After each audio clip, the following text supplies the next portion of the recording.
Welcome back to my channel for this week's Human Design Transit Report. Today is Monday, March 13th, 2023, and the new transit starts today.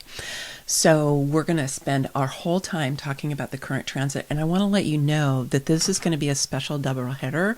I'm going to do another one that'll come out on Thursday because we have another transit coming up before next week. So make sure you check out the video that'll come out on Thursday as well. All right, let's go ahead and get started.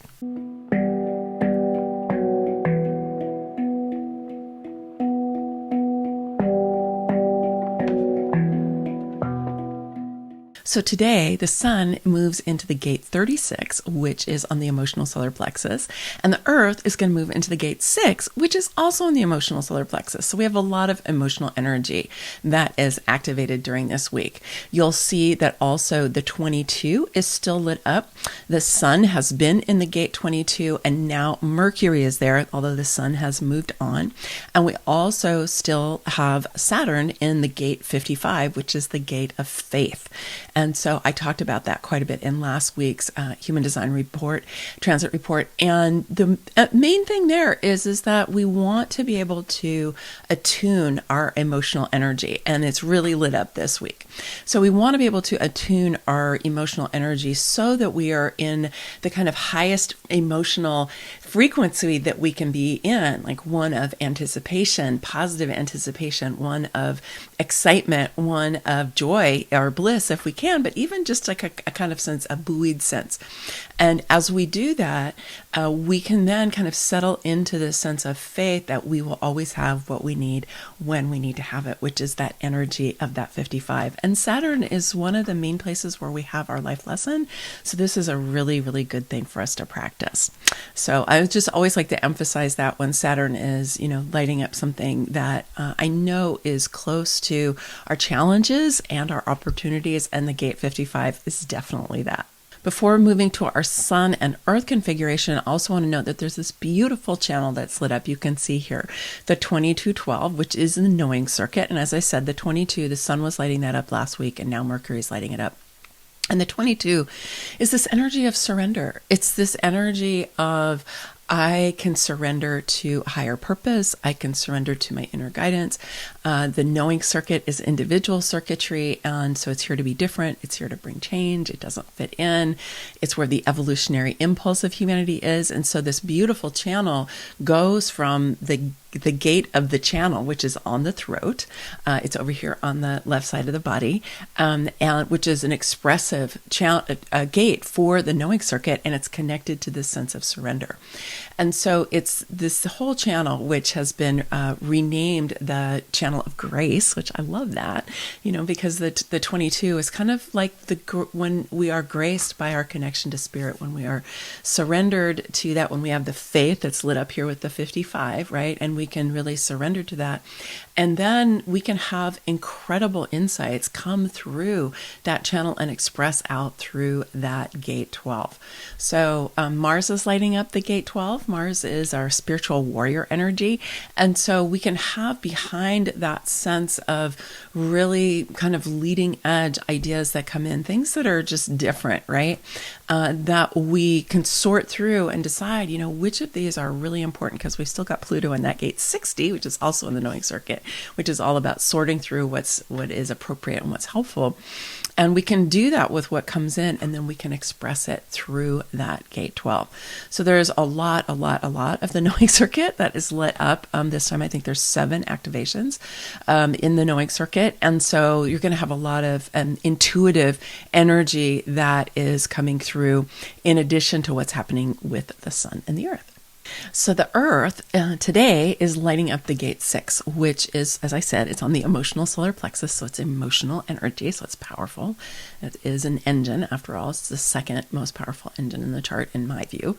And it is part of what in traditional human design is known as the defense circuit, and is known as the sustainability circuit in quantum human design. So the name of this 6 was friction in traditional human design and impact in quantum human design. So this energy, there can be some friction here. It's part of what used to be called the channel of mating. And it's also the place in the chart where there's love and war, the kind of friction that can show up in relationship. And so this is not the war of, like mass, nuclear war or global war or things like that. It's much more of like skirmishes between tribes, things like that, raiding parties or, particular, tribal ways of people getting into conflict with each other. Okay, so it can spur some conflict. So you do want to watch out for that during this week, because the kind of shadow expression, which is where you're trying to use the power of the energy to gain control or to manipulate people or situations, right? That can really go south here with the 6, because it can kind of spark debates or arguments and things like that. So you want to watch out for that, and you can use it to your advantage though, because it is impact, right? It is a powerful energy. All of the gates and the channels in the defense circuit, the sustainability circuit, are penetrating. Okay, they have this penetrating energy. In traditional human design, it's called like an aura busting quality, which really sounds kind of horrible. I don't really like to use that, but it is a kind of penetration. It's like a strong energy. And so you're going to be, channeling that, and other people are too. So you want to watch out for if you start to feel a little poked by other people's energy, particularly if there's any kind of conflictual energy that goes along with that. And realize that there is impact with your energy and with the energy of other people. And do your best to really look for the highest expression of this, which has to do, because this is the part of the chart which is about how we provide for our tribe. It's how we provide for our families and for our community. It's how we're here to do the business of community, if you will. It's about relationship, and we want to be able to transform any conflict or anything that is going in the direction of war right into the direction of love, right, and support. And how do we do that? So the earth is lighting this up. So we want to be able to ground ourselves in this sense that we can manage and we can respond to any challenging, potentially conflictual or argumentative energy, and transform that from the heart. This isn't heart energy, but from the energy of the heart and from a high emotional tone, right? And so we can lift up this energy, and then the impact that's made with this can be really for the highest good. This is one of those gates, kind of called one of those gnarly gates, right? Where if you lose track of it, it can really be a challenge. So be aware of that. And then we have the sun lighting up the gate 36, which is in the sensing circuit, and it is also on the emotional solar plexus. And the 36 in traditional human design is known as crisis.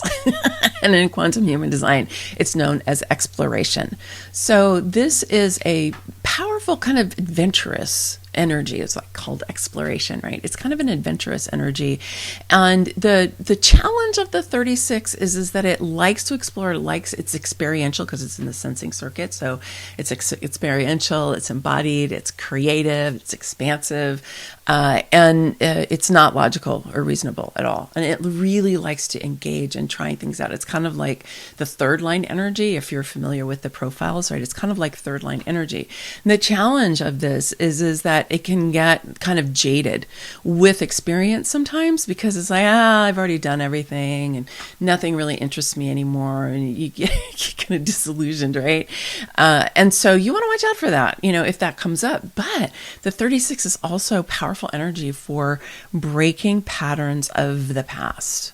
Okay, breaking patterns of the past and being able to kind of break through that and then exploring what happens when we decide to break away from things that no longer serve us and move in the direction of what becomes available to us when we break those old kind of confining conditioning habits from us, and we move into more possibility, because that sensing circuit energy, it's right-brained energy, right? It's right-brained energy, crosses over, comes over the left-hand side of the body. So this is where the 36 is over here. And it is an energy that can help us. Like I said, it's very expansive, it's creative, and it's not boundaried, okay? It doesn't recognize, it's kind of the energy of recognizing how much everything is interconnected, and so it doesn't have boundaries. And so that 36 can help us to just break out of the old boundaries that maybe got laid down by overly being programmed into our left brain, and to see what can emerge from that. And when we can do that, and we can be really in, again, a high frequency. I keep saying this in so many of my videos. I'm sure you've heard me say this if you've been watching any of them, because the frequency of the energy that we have, particularly our emotional energy, really impacts what it is that we then bring into our lives. And for, generators, manifesting generators, and projectors, that's huge. Okay. So that's like 90% of the population. We need to be in command of that emotional energy so that we can be in this high frequency, and then be calibrating that emotional, the magnetic monopole that's in the heart to attract in what it is that we want. This is why I give you energy practices from Kundalini Yoga, although there are other ways that you can uplift that emotional energy as well. So when you do that, then that 6 energy, which is what you're grounding yourself into, because that's where the earth is, can really help you understand the impact of what it is that you're doing, and how to uplift the energy that can feel kind of invasive to people sometimes, and be able to redirect if anything goes into that kind of conflictual, head-butting kind of energy, moving that. And then also to use that to expand then into this promise of the 36, which is like, there is so much still to explore. There is so much still to expand into. There is so much still to be excited about. That is what I'm going to focus on. So those are the main energies that we are going to have coming up during this week. So I hope that you will comment down below about how this lands for you, and what your experience with these energies are as this week goes along, and what you might notice happens for you. Like if you do have any conflictual energy that comes up either inside yourself or with another person, or you feel like it's coming from another person, what are you going to do, right? Are you going to tap into that energy of surrender and faith and that higher expression, so that you can transmute that energy, or do you sometimes fall into the pit? Make sure to tell us in the comments below. All right. Many blessings. Much love.